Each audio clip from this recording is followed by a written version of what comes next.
एक लड़का जो बचपन में पढ़ने लिखने में काफ़ी होशियार था, आगे चलकर प्रशासनिक विभाग में वह थानेदार के पद पर नौकरी ज्वाइन करता है। लेकिन कुछ दिनों के बाद उसकी लापरवाही से एक लड़की आत्महत्या कर लेती है। लेकिन इस बात पर उसे अपनी गलती का जरा सा भी एहसास नहीं होता, ना तो किसी उच्च अधिकारी के द्वारा उसे दंडित किया जाता है। पुलिस का कार्य राज्य में शांति व्यवस्था कायम रहे, यह जिम्मेदारी होती है। अपराध पर नियंत्रण रहे, कानून का पालन करवाया जा सके और अपराधियों से जनता संरक्षित रहे, यह उम्मीद होती है। लेकिन इन सब से बेखबर एक थानेदार मौज में अपनी ड्यूटी कर रहा था। फिर कुछ दिनों के बाद इससे भी बड़ा वह जब गुनाह करता है तो उस पर पूरा पुलिस डिपार्टमेंट थू थू करने लगता है, सब शर्मसार हो जाते हैं। आज की कहानी कुछ ऐसी ही है, एक रंगीन मिजाज थानेदार की, जो सिर्फ अपनी ड्यूटी से ही लापरवाही नहीं करता बल्कि नौकरी के लिए शपथ लेते समय जो कस्में खाता है, वायदे करता है कर्तव्य निर्वहन करने का, उन सबसे भी मुकर जाता है। नमस्कार, स्वागत है सच्ची घटनाओं पर आधारित क्राइम स्टोरी के इस नए एपिसोड में। आज की जो सच्ची घटना है वह है उत्तर प्रदेश राज्य का एक जिला पड़ता है अमरोहा जिला। वहाँ के एसपी होते हैं कुंवर अनुपम सिंह। उनके पास एक महिला सिपाही फरियाद लेकर जाती है। आंखों में आंसू लिए हुए वह रो कर बताती है कि मुरादाबाद का एक मझोला थाना लगता है जो हाईवे के किनारे स्थित है, उसी थाने में हेल्प डेस्क पर वह काम करती थी। इस बीच एक दरोगा ललित चौधरी उसके पास से जा रहे थे। उसे जब देखा तो वापस आए और उससे परिचय पूछने लगे। तब उसने बताया कि मैं अलीगढ़ की रहने वाली हूँ। तो दरोगा जी औपचारिकता बस भी परिचय बढ़ाने के लिए वह भी बताया कि उस गांव में मेरा ननिहाल है और पास के ही ज़िले बुलंदशहर का मैं भी रहने वाला हूं। तो महिला सिपाही को अपनापन लगने लगा। रात की ड्यूटी थी तो दरोगा जी बोले कि तुम रात को कैसे अकेले घर जाओगे, रात को मैं भी घर जाता हूं अपने कार से, ऐसा करो कि मेरे साथ चलना, मैं तुम्हें घर छोड़ दूंगा।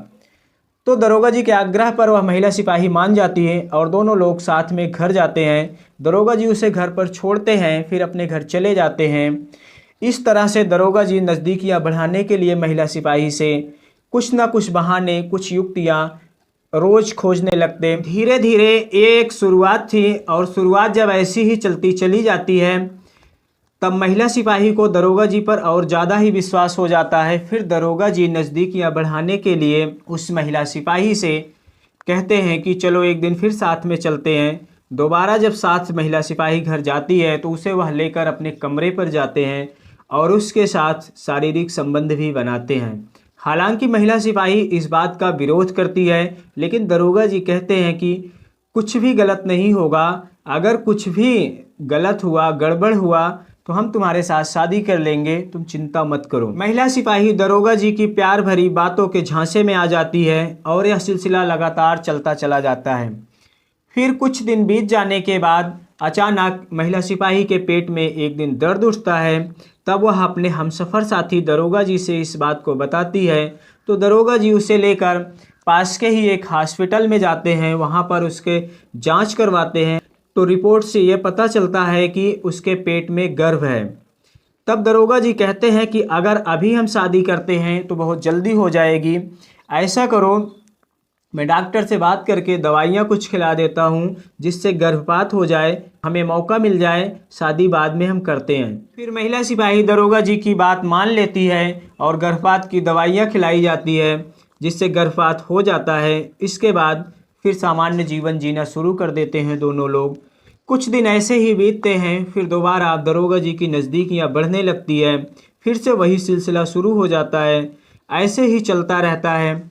दरोगा की प्यार भरी बातों में महिला सिपाही पूरी तरह फंस चुकी थी। वह चाहकर भी उनका विरोध नहीं कर सकती थी क्योंकि उसके दिल पर उसने कब्जा कर रखा था। ऐसे ही कुछ दिन चलता है। फिर आगे चलकर एक दिन फिर वही होता है, महिला सिपाही के पेट में दर्द उठता है। फिर वह दोबारा जाती है हॉस्पिटल, वहाँ पर चेकअप होता है तो पता चलता है कि फिर से वह गर्भवती है।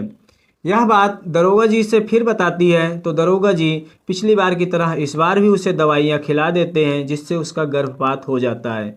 अब दो बार दरोगा के प्यार में फंस चुकी महिला सिपाही अपना गर्भपात करवा लेती है। फिर ऐसे ही चलता रहता है, कहानी आगे बढ़ती है।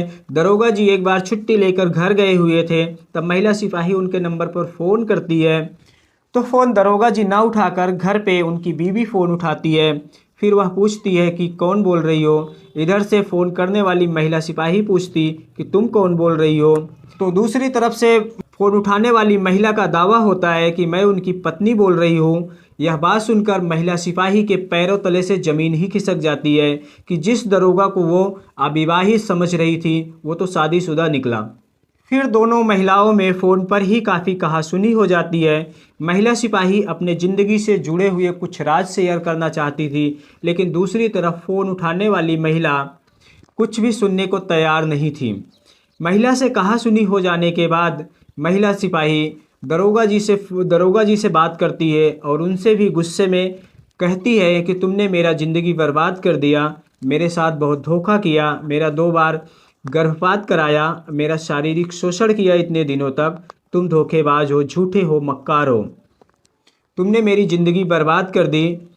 तुम अपनी शादीशुदा ज़िंदगी में मस्त रहो, मैं भी अपनी अलग ज़िंदगी जीने की कोशिश करती हूँ। इतनी बात कहकर वह महिला सिपाही फ़ोन रख देती है और दरोगा जी से बात नहीं करती। फिर कुछ समय के पश्चात छुट्टी लेकर वह भी अपने गांव अलीगढ़ जाती है, अपने घर वालों परिवार वालों से मुलाकात करती है और अपने शादी की बात आगे बढ़ाती है, जो घर वालों की मर्ज़ी से काफ़ी पहले से ही चल रही होती है। उसके घर आने का इंतज़ार था। लड़के वालों को सूचना दी जाती है, वह आकर देखते हैं इस महिला सिपाही को और शादी की रजामंदी के लिए हाँ कर देते हैं। फिर बात आगे बढ़ती है, इस महिला सिपाही की सगाई भी हो जाती है। सगाई हो जाने के बाद दोबारा जब यह ड्यूटी ज्वाइन करने आती है, छुट्टी ख़त्म होने के बाद, तब इस दरोगा जी को पता चल जाता है इस महिला सिपाही की सगाई की बात। तो वह गुस्सा हो जाता है और उससे कहता है कि तुम्हारी हिम्मत कैसे हुई मेरी मर्जी के बगैर शादी करने की। तब महिला सिपाही उस दरोगा से कहती है कि आखिर तुम शादीशुदा हो, तुम अपनी ज़िंदगी में मस्त रहो और मुझे भी अपनी ज़िंदगी जीने का मौका दो, आखिर तुम मुझे परेशान क्यों करते हो। इस बात पर वह दरोगा कहता है कि तुम शादी कर लेना, कोई बात नहीं, लेकिन कम से कम मुझसे एक बार पूछ तो लिया होता। मैं तुमसे शादी कर लूँगा, लेकिन मुझे थोड़ा समय दो, मैं तुमसे सच्चा प्यार करता हूँ। दरोगा के मुंह से ऐसी बात सुनकर वह महिला सिपाही आश्चर्य में पड़ जाती है, सोचने पर मजबूर हो जाती है और फिर दोबारा धीरे धीरे प्यार पनपने लगता है। उसके बाद फिजिकल रिलेशन बनना फिर से शुरू हो जाते हैं। महिला सिपाही चाहकर भी मना नहीं कर पाती दरोगा को। आखिर में वह परेशान होकर अपना ट्रांसफ़र मुरादाबाद से अमरोहा के लिए करवा लेती है। अमरोहा चले जाने के बाद कुछ समय के पश्चात फिर महिला सिपाही के पेट में एक दिन दर्द उठता है। तब वह फिर से जाकर जांच करवाती है तो पता चलता है कि तीसरी बार वह प्रेग्नेंट है। प्रेग्नेंट होने की बात वह अपने हमसफ़र साथी दरोगा ललित चौधरी से बताती है। तब दरोगा जी कहते हैं कि जैसा पहले तुमने 2 बार गर्भपात कराया, दवाइयाँ खाई, वैसा ही इस बार भी कर लो। इस बात पर महिला सिपाही नाराज़ हो जाती है और वह मना कर देती है कि मैं दवा नहीं खाऊंगी। उसके मना करने पर दरोगा ललित चौधरी इतना गुस्सा हो जाता है कि वह फ़ोन पर ही उसे धमकी देता है कि अगर तुमने दवाइयाँ नहीं खाई, गर्भपात नहीं कराया, तो तुम्हारे जो फ़ोटोग्राफ्स हैं मेरे पास, वीडियो हैं अश्लील और गर्भपात की रिपोर्ट जो है, उन सबको मैं सोशल मीडिया पर अपलोड कर दूंगा, मैं तुम्हें बदनाम कर दूंगा। दरोगा के मुंह से ऐसे धमकी भरी बात सुनकर वह महिला सिपाही परेशान हो जाती है। आखिरकार करे तो क्या करें। फिर उसे एक उपाय सूझता है कि अब जो कुछ भी हुआ वह सब मैं उच्च अधिकारियों से ज़रूर बताऊंगी, शिकायत करूंगी। वह अपने दरोगा साथी से कहती है कि अब मैं उच्च अधिकारियों से तुम्हारी शिकायत करूंगी, तुमने जो हमारा शारीरिक शोषण किया है, 2 बार गर्भपात कराया है, ये सब बातें मैं उनसे बताऊंगी। अपनी शिकायत की बात सुनकर वह दरोगा काफ़ी गुस्सा हो जाता है और तुरंत ही मुरादाबाद से अमरोहा के लिए रवाना हो जाता है, जहां पर उस महिला सिपाही की पोस्टिंग होती है। वहां पहुंचकर उसके साथ मारपीट करता है और मारपीट करने के बाद फिर वहां से चला जाता है। दरोगा के धमकी भरे शब्द और पिटाई से आहत महिला सिपाही को सोचने में कई दिन लग जाते हैं और वह परेशान हो जाती है, उलझनों में फंसती चली जाती है। फिर सोचती है कि मैं भर्ती तो हुई थी उत्तर प्रदेश पुलिस में महिलाओं की रक्षा करने के लिए, कानून का पालन कराने के लिए, अपराधियों से लोगों को संरक्षण दिलाने के लिए, लेकिन मैं खुद ही अपराध का शिकार हो गई।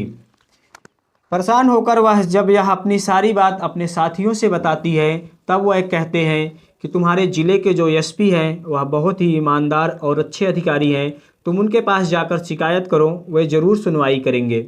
जबकि महिला सिपाही कहती है कि मुरादाबाद में पोस्टिंग के दौरान कई उच्च अधिकारियों से इस बात की शिकायत की गई थी, लेकिन कोई सुनवाई नहीं हुई। तो इस बात पर उसके साथियों ने उसका साहस बढ़ाया और उसे दिलासा दिलाया कि तुम जाकर इस बार एसपी से शिकायत करो, तुम्हारी सुनवाई ज़रूर होगी। फिर महिला सिपाही 3 जनवरी 2024 को अमरोहा एसपी के पास जाकर अपनी दुख भरी कहानी जब बयां करती है, तो एसपी भी उसकी बात सुनकर आग बबूला हो जाते हैं। एसपी साहब तुरंत ही महिला थाने में फ़ोन करते हैं और कहते हैं कि तुम्हारे पास एक महिला कांस्टेबल को भेज रहा हूं, इसकी बात सुन लेना और एफआईआर दर्ज कर लेना। जैसे ही महिला सिपाही थाने में पहुंचकर शिकायत दर्ज कराती है, तो पुलिस उस दरोगा, उसके भाई और उसकी पत्नी तीनों के खिलाफ आईपीसी की धारा 376, 323, 313, 504 और 506 साथ में ही SC/ST एक्ट के तहत मुकदमा दर्ज कर लेती है। और इस मामले की जांच एसपी के आदेश पर नौगांवा सादात की सीओ अंजलि कटारिया को दी जाती है। सीओ की निगरानी में जांच प्रक्रिया चल रही है। इसमें कौन कितना दोषी है, खैर ये तो जांच के बाद ही पता चलेगा। लेकिन जैसे ही इस बात की भनक उस दोषी दरोगा को लगती है कि तुम्हारे खिलाफ अब महिला थाने में एफआईआर दर्ज हो चुकी है, तब वह अपना ट्रांसफ़र मुरादाबाद से कराकर पीलीभीत भाग जाता है और इस मामले से लगातार बचने की कोशिश करता रहता है। इस रंगीन मिजाज और ड्यूटी के प्रति लापरवाह दरोगा के बारे में आप लोगों का क्या ख्याल है? अपनी प्रतिक्रिया कमेंट बॉक्स में ज़रूर दें। अगर वीडियो अच्छी लगी हो तो लाइक और चैनल को सब्सक्राइब करके बेल आइकन को ज़रूर दबाएं। मिलते हैं अगले वीडियो में। धन्यवाद।